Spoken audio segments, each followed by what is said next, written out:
Hello everyone, मैं Akshat Gupta, mind coach, author and speaker, आप सबका स्वागत करना चाहूँगा इस session of make your mind your best friend. यारो, पिछले कुछ सेशन से हम काफ़ी कुछ माइंड के बारे में जान रहे हैं, सीख रहे हैं, चर्चा कर रहे हैं और उसे रियलाइज़ कर रहे हैं कि माइंड का क्या नेचर है, माइंड किस हिसाब से काम करता है, कैसे कोई डिसीजन लेता है, उसकी आदतें क्या हैं, हैबिट्स क्या हैं एंड बहुत कुछ। जैसे कि हमने जाना कि सारे थॉट्स जो हमें आते हैं उसमें से 95% थॉट्स के बारे में हमारा माइंड अवेयर ही नहीं हो पाता, उसको पता ही नहीं रहता कब वो थॉट्स आते हैं। Most of the times our mind is running in a autopilot mode. उस ट्रेन में, थॉट्स की ट्रेन में बह के उसे पता ही नहीं लगता क्या थॉट्स आ रहे हैं। आइडियली जो हमारे सारे थॉट्स हमारी इंटेलिजेंस पे बेस्ड होने चाहिए, बट आज हमारे मोस्ट ऑफ आवर थॉट्स हमारी इमोशंस और हमारी फीलिंग्स पे बेस्ड होते हैं। इसी के साथ हमने जाना कि कैसे हमारा माइंड एक 2 साल के बच्चे की तरह बिहेव करता है, एक्ट करता है। कभी अपनी लाइफ में कोई डिसीजंस लेते हुए, कोई ओपिनियन क्रिएट करते हुए, कैसे वो लॉन्ग टर्म नहीं सोच पाता, या फिर कैसे the mind is never satisfied, उसको हम कितना भी खिलाएं वो कभी सेटिस्फाइड नहीं होता। तो ये तो थोड़े बहुत टॉपिक्स थे जो हम अपनी लिमिटेड अंडरस्टैंडिंग से उसको जान पाए, समझ पाए माइंड के बारे में। But would you like to know कि भगवान क्या कहते हैं हमारे माइंड के बारे में, उनका क्या ओपिनियन है, क्या से है इस टॉपिक के बारे में, वो हमें क्या सिखाते हैं अबाउट द माइंड। यस। तो आइए आज हम भगवत गीता का एक श्लोक के बारे में चर्चा करेंगे। वो श्लोक जिसमें भगवान हमें माइंड के बारे में बताते हैं, हम उनके बारे में और थोड़ा सिखाते हैं कैसे अपने माइंड को हम कंट्रोल करें।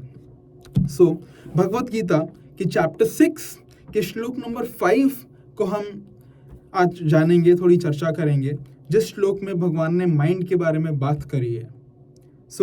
मैं वो श्लोक, ओरिजिनल श्लोक रिसाइट करूंगा एंड आप मेरे पीछे वो श्लोक रिसाइट करिएगा। ऑलराइट। उद्धरेदात्मनात्मानं, करिए रिसाइट।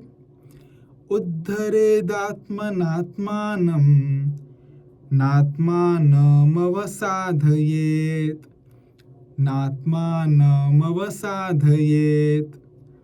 आत्मैविज्ञात्मनो बन्धुर्, आत्मैविज्ञात्मनो बन्धुर्, आत्मैव रिपुरात्मनः, आत्मैव रिपुरात्मनः। क्या बात है। So this was the Sanskrit श्लोक।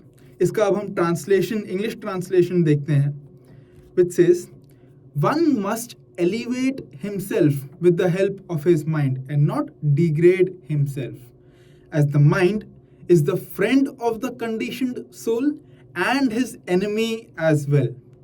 So भगवान इस श्लोक में 6.5 में बहुत क्लियरली बताते हैं कि हमारा माइंड हमारा दोस्त भी है और हमारा दुश्मन भी।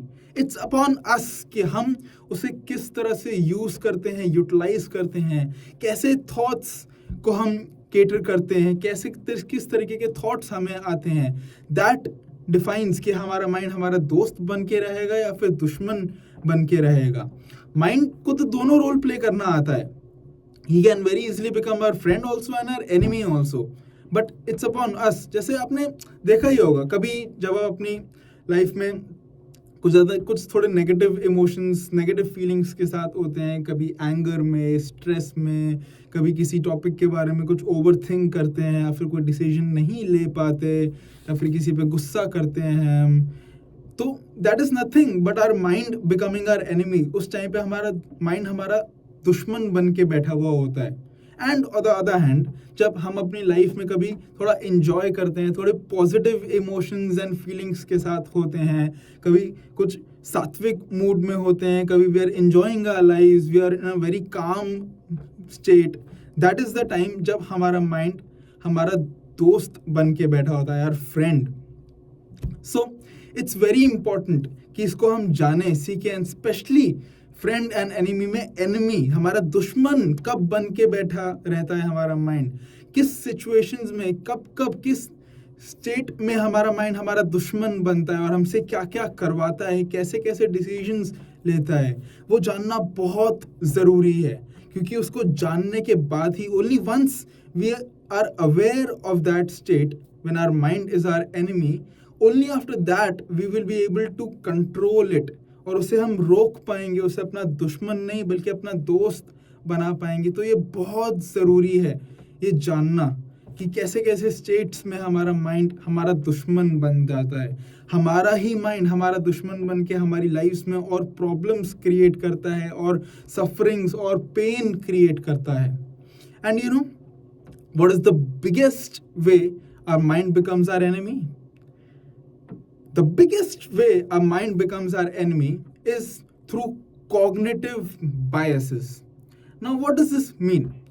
Cognitive biases. अगर मैं छोटे बहुत में ही समझाने की कोशिश करूं तो cognitive biases are those scenarios, those times जब हमारा माइंड हमें ट्रिक करता है, हमें इल्यूजन में रखता है, जो आगे की एक्सटर्नल सिचुएशन होती है, कोई पर्सन होता है, फिर कोई चीज़ होती है, उसको हम एज इट इज़ नहीं देख पाते, उसे हम सही तरीके से इंटरप्रेट जज नहीं कर पाते, बल्कि हम इल्यूजन में रह जाते हैं और उस इल्यूजन में रह के ही हम अपनी लाइफ में कोई डिसीजन ले लेते हैं जो कि बाद में जाके गलत पता लगता है कि कोई गलत डिसीजन ले लिया हमने या समथिंग लाइक दैट।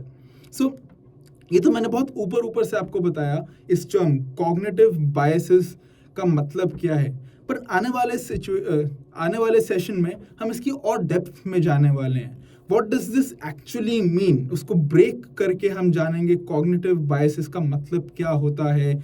फर्स्ट, सबसे पहले ये टर्म कैसे आई थी, किसने ये डेवलप करी थी ये टर्म, ऐसे अलग अलग तरीके के कॉग्निटिव बायसेस कैसे होते हैं जो हम अपनी लाइफ में गो थ्रू करते हैं, हमारी लाइफ में हम किस किस सिचुएशंस में ऐसे कॉग्निटिव बायसेस में जाते हैं, अलग अलग टाइप्स के कॉग्निटिव बायसेस, उसे देखेंगे, रियलाइज करेंगे, and also tips and tricks की भी बात करेंगे, कैसे हम उसे ओवरकम कर सकें, कैसे हम उस इल्यूजन में ना जाएं बल्कि चीज़ों को एज इट इज़ इंटरप्रेट करके सही डिसीजंस ले सकें।